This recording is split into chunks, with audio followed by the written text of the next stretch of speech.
Hello, welcome to Michigan and welcome to Michigan Housing.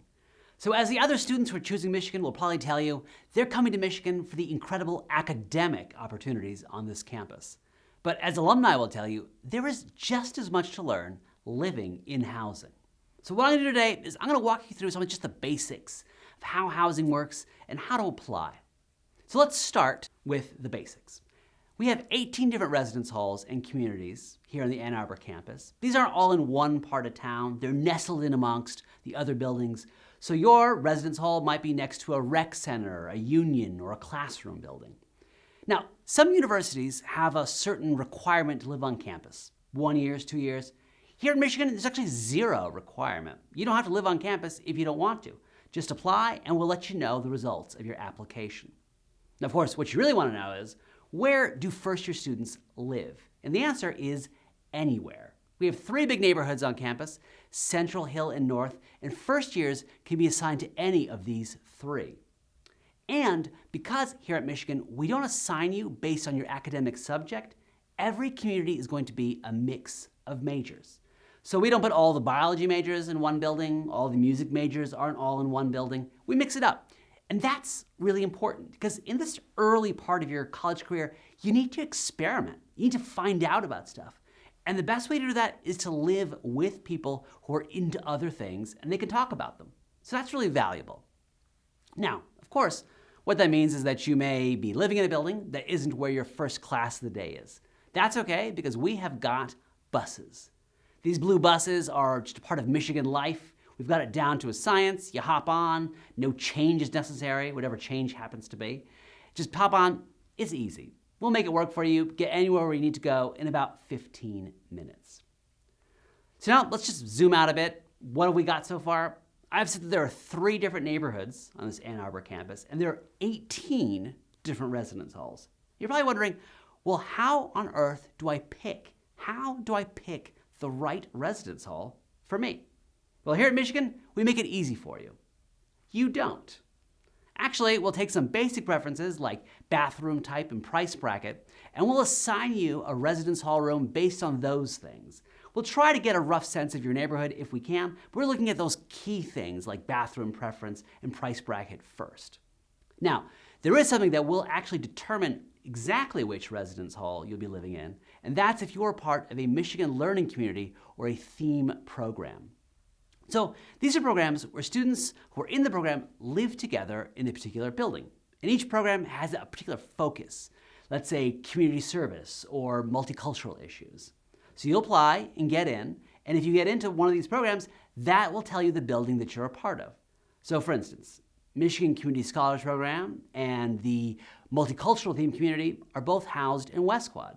Apply and get into that, then you know you'll be living in West Quad. Applications go live in February. Read about each one before you apply to it because they require a commitment, both in time and your energy and being a part of that community. We want to make sure it's right for you. And again, that application goes live in February. Now, of course, at this point, you really want to know, well, what are the rooms like at Michigan? And while we have different kinds of buildings, when it comes to the actual dorm rooms, what you can expect is a dorm room. They really haven't changed that much over 100 years. The technology is pretty stable over that time. And, if you want to get a rough sense of how large they are, well, think about the kind of ideal space for you, and it's a little smaller than that. That's just a rough guideline to start thinking about it. Now, of course, once you're in a residence hall room, it really doesn't matter what the amenities are in that building or where it is. Once you're in the room, some things are going to be the same wherever you are. And one of those things is going to be modular furniture. So here's a picture of it right now. So modular furniture means that when you walk into that room, you will have a bed, a chair, a desk, a dresser, and if you're luckier than the person in this photo, a ladder to get to the bed. This stuff is all configurable. So what will happen is that you and your move-in helpers, maybe your family, you guys will configure this yourselves on move-in day. No tools are required, just some basic instructions, and you will do it, and I promise you, it will be not just a great, fantastic bonding experience with your family, but also a great reminder of why you're leaving home in the first place. Here's an example of a classic double room here. You can put your beds up, loft them if you like. It's really up to you how you want to configure that. Now, One of the biggest topics we know is on everyone's mind is bathrooms. And most students are going to be in a community bathroom situation. That's where there's a large bathroom on your corridor, really reserved for students on that corridor to use. These will be, without question, I can say this pretty confidently, the most luxurious bathrooms you will ever experience. And that's because, as connoisseurs of bathrooms know, true luxury isn't in heated tile. It's not in special shower heads. No. True luxury is a bathroom you don't have to clean yourself. And our housing and facilities team will be in there very regularly, cleaning that bathroom to exacting standards. And in between the regular cleanings, we will go in with deep cleanings where we are sanitizing and disinfecting surfaces so you have peace of mind. Bathrooms are important. You use them, they're a part of your day, and we care about them deeply. And if there's anything you need, just talk to one of our facility staff because we want to make this right for you. Let's chat about community a little bit. So, a lot of people to meet here at Michigan, a lot of things to do. It's a big place. How do you find your way? Well, our staff are going to help you, specifically the RAs, the resident advisors who live on the floors with you.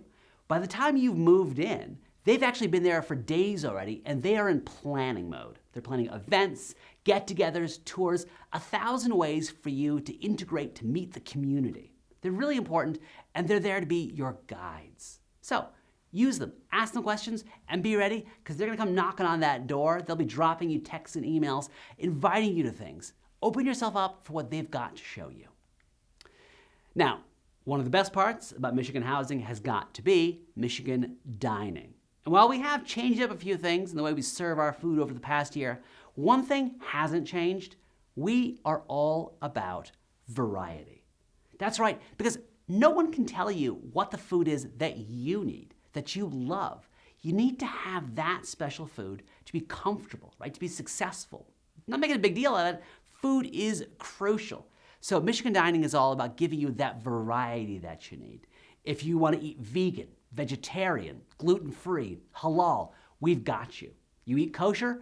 We have our own kosher kitchen at Michigan, and we can help you. So again, ask about the variety, ask for things that you need, and if you have some special restrictions, we want to know. Tell us early, and we'll work together to make a plan so you can get that special food that makes you feel at home. So now let's go through a couple of nuts and bolts about how you can apply for housing. It's very easy, really. One thing to remember, really, the biggest thing to remember, is that the housing application deadline is going to be in early May. Exact date TBD, but after the enrollment deposit, typically, sometime in early May. What'll happen is that you'll pay your enrollment deposit, and then you'll get an email saying, hey, we got that deposit, your housing application is ready. Fill it out, get it in by early May, and then sit back and relax. You might hear from us in May, in June, in July, sometimes even into August, but we will go through every single application with the housing stock we've got.